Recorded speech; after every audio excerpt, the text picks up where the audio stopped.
Zombies in Spaceland. This is a guide to build the Head Cutter Wonder Weapon. As a prerequisite to build this weapon, you'll need to make sure you have power on and have access to Pack-a-Punch. I will have a guide for both of those in my Easter egg video. You're also going to need to amass a total of 950 tickets. So definitely get on those anneal challenges, those arcade games, go ride the roller coaster, have some fun. Now the head cutter is going to require 3 parts to build it. You can get these parts in any order, much like the other wonder weapons in this map.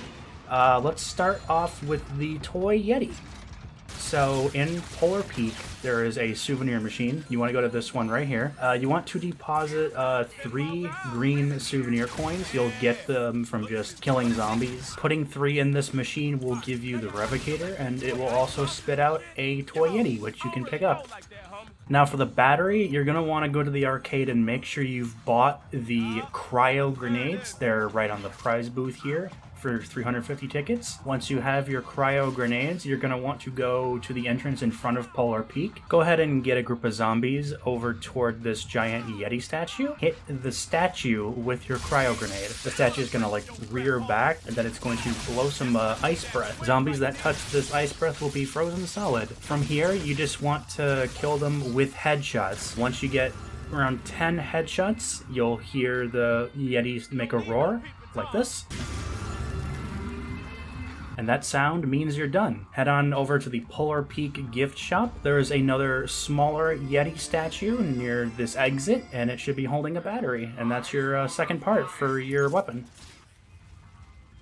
And for the last part, you're going to want to make sure Pack-a-Punch is open. Go ahead and go inside, and to the left of the Pack-a-Punch projector, there is a table with some UFOs on it.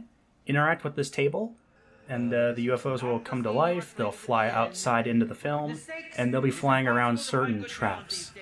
Using whatever weapon you're comfortable with, go to any of these prize booths that are scattered around the map. You want to buy an arcane core. It's 300 tickets. It'll attach itself to the front of your gun, like so. Now this is very important. Do not use the VPR for this step. Don't put an arcane core on the VPR, because you're not going to be able to get this part with this gun. And I'll explain why in a bit, but for now you want to go back to Polar Peak. You're going to want to amass a group of 20 to 30 zombies. You'll notice that this little UFO is flying around this trap. It's called the Steel Dragon Trap. Go ahead and activate the trap.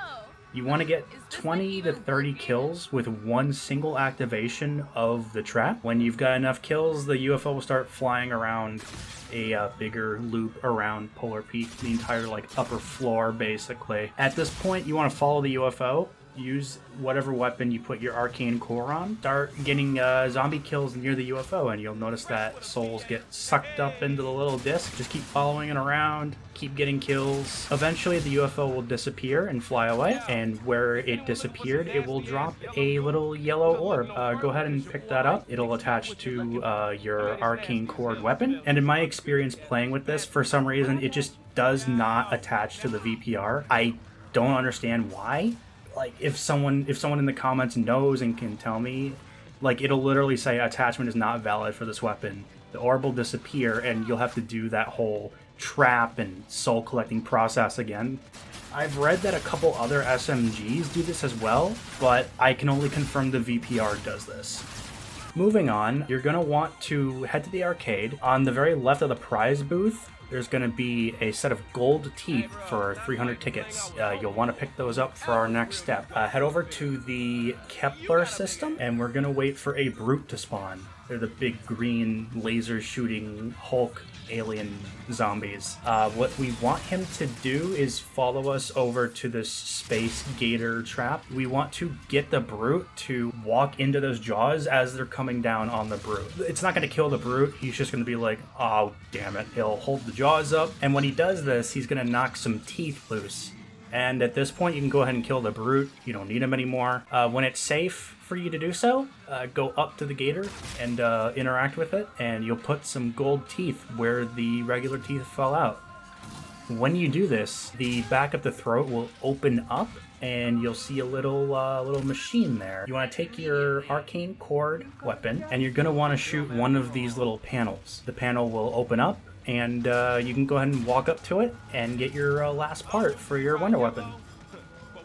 When you have all 3 parts, go back up to the Polar Peak gift shop. This little cardboard cutout right by the counter here. Go ahead and put your parts inside there, and when you have the last part inserted, you are able to pick up the head cutter. Ta-da! Congratulations! You have the gun.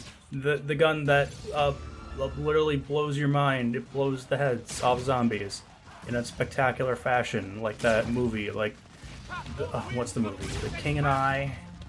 King's Ransom, the King and I 2, the King and His Men, the King's Men.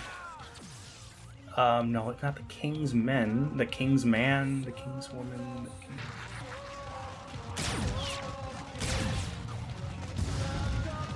Please do not accept anything.